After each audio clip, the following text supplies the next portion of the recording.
Não tá fácil e tá caro. O novo reajuste dos combustíveis já bate nos postos e nos bolsos dos consumidores da capital. Assassinato de 2 pessoas em Ceilândia. Casal foi morto e bandidos fogem com o carro da família. Caso do motel. Justiça manda soltar coronel e rapaz envolvidos em confusão, mas os dois precisam usar tornozeleira eletrônica. Suspeito preso. O homem já tinha passagem pela polícia e fazia programas para atacar homossexuais. E mais, aniversário de Brasília, depois de 2 anos sem festas, GDF divulga a programação para o próximo dia 21 de abril. Olá, eu sou Rodrigo Orengo e está começando agora o Band Cidade, primeira edição.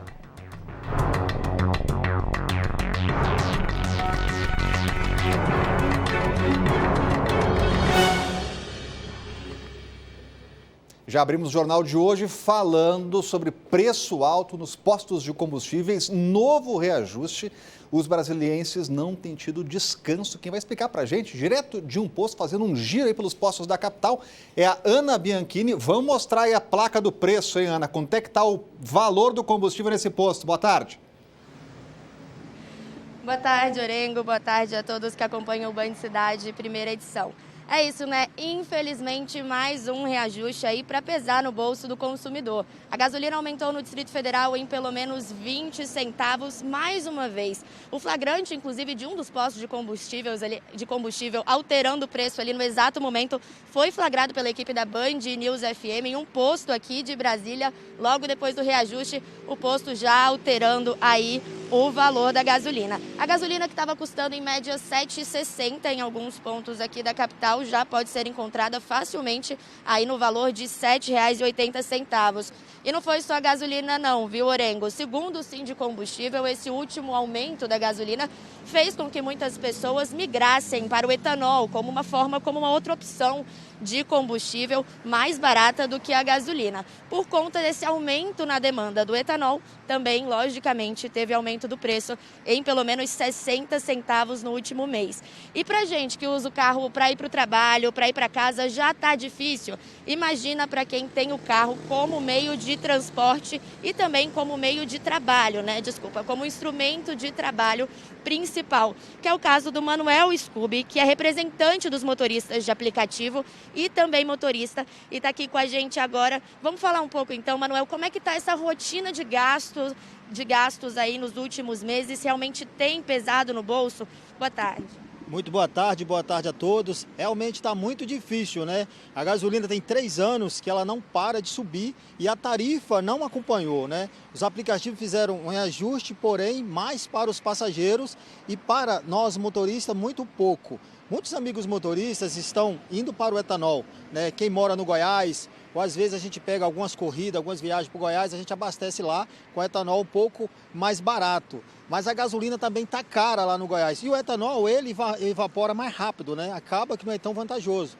Muitos amigos também foram para o gás GNV. Porém, só tem um posto no DF, que fica na Candangolândia, e também ele teve um reajuste. Acaba que não é tão vantajoso, porque é muito caro para você colocar o kit gás, né? Não tem nenhum incentivo do poder público, do governo, para esses motoristas colocar o gás GNV em outros estados. O motorista que tem o GNV, ele tem desconto no IPVA, né? Tem outros descontos aí, e aqui em Brasília a gente não tem. Emanuel, muito motorista por aplicativo parou de rodar por conta desse aumento ou o reajuste aí dos aplicativos está compensando? Sim, muitos motoristas desistiram. Quando os aplicativos chegaram no Brasil, em Brasília, a campanha deles é: você tem um carro, quer fazer um extra? Então dirige com a gente. Então aqueles motoristas que faziam aquele extra, que tinha um aplicativo como complemento de renda, tinha um outro emprego, parou de rodar, porque estava acabando com o carro e não estava ganhando dinheiro. Hoje em dia, 90% dos motoristas por aplicativos que ainda estão rodando vivem exclusivamente dos aplicativos. E nós estamos trabalhando meio a meio com os donos de postos de gasolina. Beleza, muito obrigada, Manuel. E rapidinho aqui, como você pediu, Orengo, vamos só mostrar como está o preço do combustível aqui nesse posto que nós estamos agora, aqui no Eixinho Sul. A gasolina está custando R$ 7,69, a gasolina comum, tanto no dinheiro débito e crédito, aditivada ao mesmo valor. Já o etanol está custando R$ 5,99 e o diesel R$ 6,99. Só esse ano foi um aumento aí de mais de R$ 1 no preço do combustível, Orengo. Mais um reajuste em Brasília. A gente até fez esse giro pelos postos, encontrou gasolina a R$ 7,79. Depois do reajuste de hoje, hein? Por causa do aumento do etanol, do álcool, né? A Ana achou ali até 10 centavos mais barato. A gente está vendo aqui já a Rádio Band News FM. E olha, agora a gente atualiza o caso do coronel da PM suspeito de estuprar um jovem de 21 anos. A justiça mandou soltar o militar e o jovem também envolvidos na confusão em um motel em Taguatinga. Mas com uma condição, os dois vão usar tornozeleira eletrônica. O caso aconteceu no fim de semana. A PM foi chamada depois que uma funcionária do motel em Taguatinga ouviu disparos de arma de fogo. Quando a polícia chegou ao local, o jovem estava com a arma do coronel Edilson Martins da Silva, de 47 anos. Depois da confusão, o policial alegou mal súbito e foi encaminhado para um hospital particular da Asa Norte, onde foi liberado na tarde passada. Já o jovem foi levado para a delegacia, onde revelou que foi abordado pelo homem em uma rua em Taguatinga. Acrescentou que foi chamado para usar drogas e por isso acabou entrando no carro, mas depois foi ameaçado com uma arma para fazer sexo. Foi aí que a confusão começou. Os dois foram presos e o jovem vai responder por porte ilegal de arma de fogo, disparo e dano. Já o coronel, por estupro. Os dois passaram por audiência de custódia e foram liberados durante essa segunda-feira. Vamos falar aqui de um caso muito triste, aquele caso de uma criança de 1 ano que se afogou dentro de uma caixa de gordura. Infelizmente, o bebê morreu na tarde de ontem. O caso aconteceu no domingo, na QE 8 do Guará. E sem ser visto, o menino conseguiu entrar nessa caixa de gordura que você está vendo aí. Ele ficou ali pelo menos 5 minutos, o Corpo de Bombeiros prestou os primeiros socorros e depois da avaliação foi constatado que a criança estava com saturação baixa. Logo depois, foi levada a criança para o hospital do Guará. Em seguida, o menino foi transferido para outro hospital, mas acabou morrendo. Manifestamos, claro, aqui os sentimentos da família da criança, num caso que a gente acompanhou desde o início. E a gente mostrou ontem no Band Cidade que está preso o homem suspeito de matar o técnico em enfermagem André Lopes. Pois é, esse é outro caso que a gente acompanhou aí toda a investigação. Agora a polícia revelou que o homem já tinha passagem pela polícia e fazia programas para atacar homossexuais, o suspeito. O criminoso foi preso 3 dias depois da Polícia Civil divulgar imagens dele. Essas outras imagens mostram ele e a vítima andando juntos. O homem foi preso nesta segunda-feira em Unai. Não há a menor dúvida de que ele é o autor desses crimes. A gente teve um episódio aqui, já com a investigação em andamento, de uma vítima que nos procurou. Foi vítima de crime idêntico, só que sem o desfecho morte. O autor se relacionou com ela, fez um programa com essa vítima e essa vítima foi roubada, foi amarrada, assim como a vítima do nosso crime foi amarrada, e essa vítima, ela sequer foi a uma delegacia registrar a ocorrência por vergonha. André Lopes de Barros tinha 31 anos e sumiu no dia 1º de abril, depois de participar de uma festa com amigos. O corpo dele foi encontrado por um colega com sinais de tortura. A gente percebeu que se tratava de um criminoso um tanto quanto precavido, né? Ele lavou a cena do crime e, inclusive, jogou borra de café, pó de café no rodapé da porta para evitar que exalasse o cheiro do cadáver. A intenção dele era que o cadáver ficasse lá apodrecendo. O técnico em enfermagem era do Piauí e se mudou para Brasília em 2020 para trabalhar e estudar. A polícia prendeu 2 suspeitos, aliás, um dos suspeitos de participar de um arrastão em comércios de Vicente Pires. Os detalhes estão chegando ao vivo com o André Lage, já está com a gente aqui direto da delegacia e acompanhando a investigação. Conta pra gente esse caso, André. Boa tarde. Oi, Rodrigo. Boa tarde para você e para todos que nos acompanham aqui no Band Cidade, primeira edição. Exatamente, a Delegacia 38ª DP realizou essa operação ontem à tarde e prendeu David Oliveira Belchior, de 25 anos. Ele, no mesmo dia, fez um arrastão, assaltou 2 lojas aqui em Vicente Pires, na rua 4A. Em uma delas, ele entra, aborda a mulher, mostra a arma, aborda a funcionária, coloca ela para o banheiro, leva o notebook, leva celular e dinheiro do caixa. Depois ele entra em uma segunda loja lá próxima também, bota os funcionários também para o banheiro, leva celular, dinheiro do caixa e vai embora. O detalhe dessa história é que esse rapaz de 25 anos estava em regime semiaberto e saía para trabalhar, inclusive na administração de Vicente Pires. A polícia, então, depois de receber a denúncia, informações aí dos funcionários, começou a ficar de campana ali próximo ao CPP, onde ele cumpria aí pena no regime semiaberto. perto, verificou o momento que ele estava voltando e conseguiu prender esse rapaz aí de 25 anos e agora ele vai responder por mais esse crime aí de roubo, enfim. E aí a gente traz essa informação, essa matéria completa logo mais às 4 da tarde no Brasil Urgente DF. Agora, André Lage, você traz uma informação aí que é impressionante. Esse cidadão ele estava cumprindo prisão no semiaberto e trabalhava na administração de Vicente Pires, é isso? Isso, exatamente. Ele estava trabalhando, ele saía para trabalhar, mas ele estava cumprindo também, praticando, né, assaltos, enfim, aqui em Vicente Pires. É impressionante essa história. O cidadão estava lá na administração de Vicente Pires, já estava cumprindo pena, estava trabalhando na administração e ainda cometia crimes na região. Impressionante. A administração vai ter que responder por esse caso, porque é um serviço público que tem critérios que precisam ser adotados para a contratação, obviamente até de cargos comissionados. O André Lage vai acompanhar essa história e vai trazer mais detalhes para a gente aqui na nossa programação. Olha, a CAESB começa a manutenção da rede de esgoto de Samambaia, tudo para evitar problemas causados pelo despejo irregular, como tem acontecido no Rio Melchior. Veja aí. Não é preciso andar muito em Samambaia para encontrar imagens como essa, de esgoto a céu aberto. No Rio Melchior, que liga a cidade a Ceilândia, nem se fala. Nessa região, o esgoto é jogado na água. Esgoto indo parar direto no Rio Melchior. Esgoto sem tratamento algum.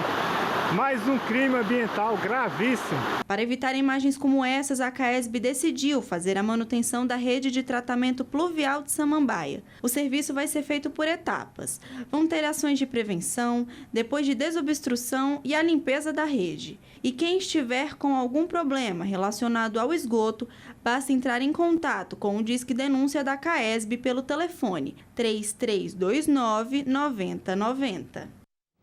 Frequentadores e trabalhadores do cartódromo temem a demolição do local. E por conta de uma decisão colegiada da TerraCap, os ocupantes têm até o dia 19 para deixar o espaço voluntariamente. Decisão que não agradou trabalhadores que protestaram lá. O Ramon pilota kart desde os 8 anos de idade. Aos 12, ele foi pela primeira vez ao cartódromo, na área do Autódromo Internacional de Brasília, para comemorar o aniversário. Não deu outra, foi amor à primeira vista. Hoje ele é piloto e, inclusive, já competiu internacionalmente. Eu fiz vários amigos, conheci muita gente boa e acabei seguindo tão profundo que acabei me tornando profissional que, de repente, eu acabei brotando, correndo na Europa. O cartódromo Ferrari Kart foi construído no final de 2003, em uma área independente dentro do autódromo, e se tornou mais do que um espaço que recebe bons corredores. Hoje, o cartódromo gera 165 empregos, diretos e indiretos. A gente depende disso aqui para poder sustentar a família. Hoje, eu trabalho aqui já tem 2 anos, e graças a isso, eu posso ajudar minha mãe dentro de casa, minha mãe é aposentada.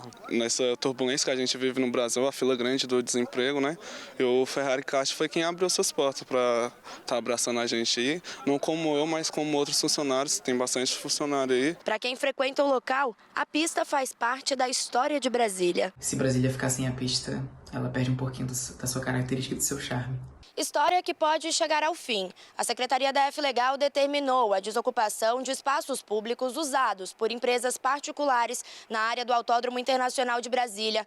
Os ocupantes precisam deixar o local a partir de hoje. O prazo vai até a próxima terça-feira, dia 19. Depois disso, deve ser aberta uma licitação pública, que vai destinar o uso da área. A desocupação foi uma recomendação do Ministério Público do Distrito Federal e da Vara do Meio Ambiente. A decisão colegiada da TerraCap foi publicada na última sexta-feira. Em 2005, foi firmado um novo acordo com a Secretaria de Esportes e desde então as taxas são pagas diretamente à Secretaria de Esportes, onde a gente tem um contrato de concessão de uso de área pública até a vigência de hoje. A gente não pretende desocupar. A gente está tentando negociações, está tentando reuniões com o pessoal da TerraCap no intuito de regularizar. O local foi reformado e está em ótimas condições. A ideia é não deixar que as corridas, baterias, circuitos, zebras e essa pista de 8 metros de largura e mais de 1 quilômetro de extensão virem apenas recordações.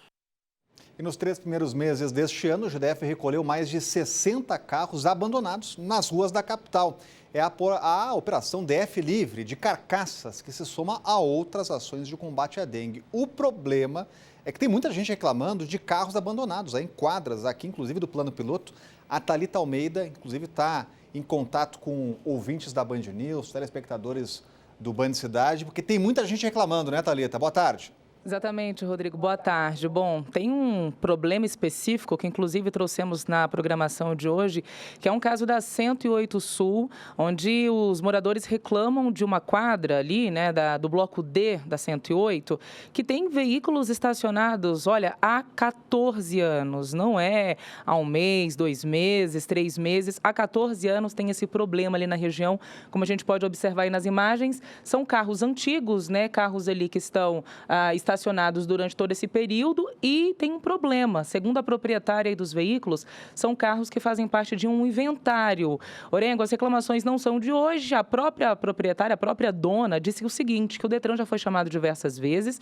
Antes o Detran até ia ao local, mas que agora o departamento nem vai mais porque se trata desse inventário que está, então, correndo, né? Não tem nenhuma decisão para que os carros sejam retirados. E, além disso, a dona já pagou as taxas necessárias dos veículos. Só que o questionamento dos moradores é o seguinte, os carros estão ocupando as vagas públicas, né, atrapalhando ali quem mora no local. E tem um outro problema que você citou, que é a questão da dengue, né? Aqui o Distrito Federal tem o maior índice de pessoas infectadas pela dengue nesses primeiros meses do ano. O GDF tem esse programa DF Livre de Carcaças. No caso desses carros, a gente ainda não tem aquela deterioração, né, do veículo, espaços abertos ali para a proliferação do mosquito, mas em algumas regiões sim, viu? Tem em algumas regiões carcaças descobertas, então o GDF faz essa ação justamente para retirar esses veículos, que não é o caso aí da 108 Sul. São 561 casos para cada 100 mil habitantes, estão deixando aí o Distrito Federal com um índice considerado, né, já é epidêmico no combate à dengue, e para combater a doença a gente sabe que várias medidas são necessárias, algumas medidas que, né, todo mundo já está cansado de ouvir, que é em casa colocar terra, areia ali no vaso da planta, olhar sempre a vasilha que você coloca água para o seu pet, isso eu falo por experiência própria, né, enfim. E, além disso, fiscalizar o seu vizinho, querendo ou não, a gente também tem esse dever, né, de estou fazendo a minha parte, o meu vizinho está ou não. E, por fim, o GDF acabou reforçando as ações do Fumacê, que é aquele produto, né, que é colocado, jogado aí em regiões de maior incidência, Ceilândia, São Sebastião, tem esse reforço, essa força-tarefa para que a gente tenha diminuição nos índices de dengue aqui no Distrito Federal. A gente vai acompanhar, porque tem um novo teste sendo feito com um novo produto, viu? Segundo o GDF, um produto de maior eficácia, né? Para a gente conseguir, de uma forma mais significativa, diminuir esses índices aqui na capital. Orengo. Valeu, Thalita Almeida, continua de olho nos números que preocupam. Vamos falar aqui das Forças Armadas, que autorizaram a compra de 35 mil comprimidos de Viagra. É isso mesmo, um remédio para disfunção erétil. Tem uma explicação aí das forças e quem vai trazer o comentário agora é o Cláudio Humberto. Essa compra de 35 mil comprimidos de Viagra para integrantes das Forças Armadas é um vexame que dá vergonha alheia. Mas o constrangimento deveria estar mesmo entre aqueles chefes militares que autorizaram esse tipo de licitação absurda. Mas, ao contrário, o que eles tentam é justificar o absurdo, através de uma nota divulgada ontem, em que dizem que o Viagra servirá para o tratamento de hipertensão pulmonar. Não é verdade, não é? De qualquer maneira, se o cidadão tem lá, militar ou não, seja qual for ele a função no serviço público, problemas de ereção, que pague do seu próprio bolso com o comprimidinho azul ali que vai resolver a sua vida, ou pague o tratamento que o seu caso eventualmente requeira. Não precisa avançar no nosso bolso para esse tipo de regalia, mais esse privilégio do setor público. Nós pagando o Viagra de suas excelências, os chefes militares deste país, que além do Viagra também estão comprando medicamentos para calvície por nossa conta, metendo a mão no nosso bolso para comprar remédios que a gente sabe que nem sequer funcionam. Mas, de qualquer maneira, o que continuamos esperando, é que as Forças Armadas se desculpem perante a nação e cancelem isso. Vamos falar aqui da Secretaria de Cultura, que anunciou uma programação especial para a celebração dos 62 anos de Brasília. Tem detalhe chegando com a Agatha Gonzaga. Finalmente vamos ter comemoração do aniversário de Brasília. A Agatha chegando com essa bela imagem da nossa capital federal que precisa ser celebrada. Diga aí, Agatha, boa tarde. Boa tarde, Rodrigo. Para você e para todo mundo que acompanha o Band Cidade Primeira Edição, pois é, finalmente a gente vai poder comemorar os 62 anos do Distrito Federal, agora sem aquela tradicional festa na Esplanada dos Ministérios, onde sempre tinha a contratação de grandes bandas de fora, grandes nomes e um show, evento, uma aglomeração, com bastante aglomeração lá na Esplanada. Esse ano a concentração, o foco vai ser mesmo os artistas do Distrito Federal, mas a gente vai ter alguns destaques sim. Por exemplo, vai ter um show da Orquestra Sinfônica do Teatro Nacional Cláudio Santoro, que vai acontecer no dia 21 de abril, na antiga Funarte, atual Ibero-Americano, eixo Ibero-Americano. Vai ter também a apresentação do grupo de comédia Os Melhores do Mundo, previsto lá para o Cine Brasília, isso também no dia 21. E tem ainda o show do Digão, lá na Concha Acústica. Toda essa programação do dia 21, mas a programação de fato para a comemoração dos 62 anos vai do dia 19 de abril ao dia 24 de abril. E a lista completa está lá no site da Secretaria de Cultura. Esse ano o foco é ter públicos menores, são eventos que acontecem simultaneamente, com máximo aí de 5.000 pessoas, justamente porque a gente ainda vive uma pandemia. De olho, e a gente, claro, celebra aí 62 anos de Brasília. A Agatha Gonzaga trazendo mais informações da nossa programação. E olha, depois do intervalo, a gente vai falar sobre um duplo homicídio, aliás, latrocínio, que é aquele roubo seguido de morte, aconteceu em Ceilândia. Um casal foi morto por bandidos que fugiram com o carro da família. Você está vendo imagens já, a gente vai detalhar esse caso logo depois do intervalo, então não saia daí, voltamos já. E vamos direto para Ceilândia, porque um casal foi morto a tiros durante um roubo seguido de morte. Quem tem os detalhes é a Larissa de Paula, traz mais informações para a gente. Vamos acompanhar aqui as informações direto da delegacia que investiga esse caso. Conta para a gente, Larissa. Boa tarde. Boa tarde, Rodrigo. Boa tarde a todos. É isso mesmo, a 23ª Delegacia de Polícia investiga esse caso como latrocínio. Um suspeito já foi preso e um outro identificado. A polícia está em diligência atrás de outros 3 envolvidos. As vítimas são Laércio Moreira, de 54 anos, e Helena Moreira, de 50 anos. Eles foram abordados no portão da casa deles, rendidos e baleados na cabeça. Nas imagens dá para ver um carro, os bandidos passando em um carro vermelho. Eles fazem uma ronda ali na rua e depois aparecem fugindo com o carro da vítima e outros pertences. O 8º Batalhão de Polícia foi o primeiro a chegar no local. Vamos acompanhar a entrevista com o capitão Brook. Entrevista com o capitão. Enquanto isso, Larissa de Paula continua trazendo mais informações para a gente. Diga aí, Larissa. Exatamente. Eles estavam, na verdade, a PMDF, o 8º Batalhão de Polícia, localizou o carro na Avenida da DF 459, que liga Ceilândia a Samambaia. A gente já consegue colocar a entrevista do capitão Brook? Colocar a entrevista.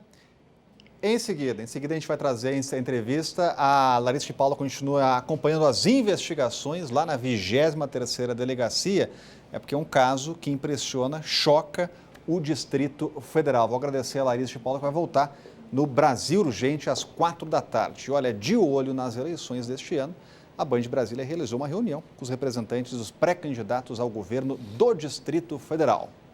Foi confirmada a data do debate entre os candidatos ao Palácio do Buriti no primeiro turno, dia 7 de agosto. Então, atenção aí, coloque na agenda, 7 de agosto. Se houver segundo turno, o debate será no dia 5 de outubro. Além de tradicionalmente promover o primeiro debate entre os candidatos, a TV Band e a rádio Band News FM Brasília também vão entrevistar os candidatos ao governo do Distrito Federal. A ordem e as datas das entrevistas vão ser definidas em sorteio. A ideia é dar ao eleitor a chance de conhecer melhor os candidatos, justamente aí para definir o seu voto, exercer a democracia. Já o debate é a oportunidade de conhecer as plataformas de cada um para também ajudar o eleitor a tomar a decisão que pode fazer diferença na própria vida nos próximos 4 anos. Band a casa das eleições, fique de olho aqui que a gente traz toda a campanha e as novidades para você. A gente fala agora de mais um caso de agressão envolvendo estudantes. Dessa vez, uma criança de 7 anos foi agredida 4 vezes em menos de uma semana.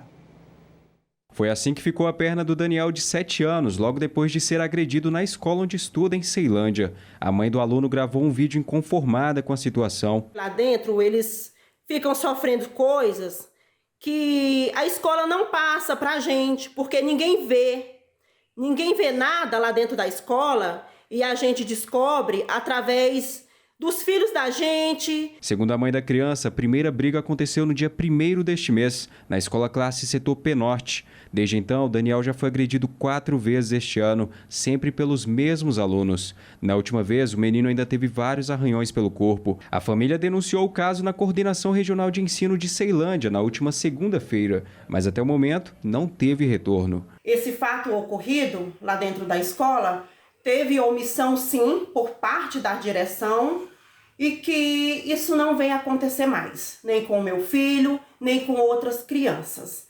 Que essa escola seja dada uma atenção maior para que não haja mais agressões violentas com os alunos lá dentro. Em nota, a Secretaria de Educação informou que providências foram adotadas e que, por se tratarem de menores, os procedimentos ocorrem em sigilo. Desde a retomada das aulas presenciais há menos de 3 meses, o Batalhão Escolar do DF atendeu 108 ocorrências em colégios. No mês passado, um aluno do ensino médio foi esfaqueado em Ceilândia. Na mesma semana, uma aluna teve uma arma de fogo apontada para o rosto em São Sebastião. A sequência de casos levou a Secretaria de Educação a criar um plano de urgência pela paz nas escolas. O programa está em fase de implementação. E o Band Cidade Primeira Edição vai ficando por aqui. A gente volta a se encontrar amanhã ao meio-dia, sempre nosso horário marcado de muita informação aqui no Band Cidade.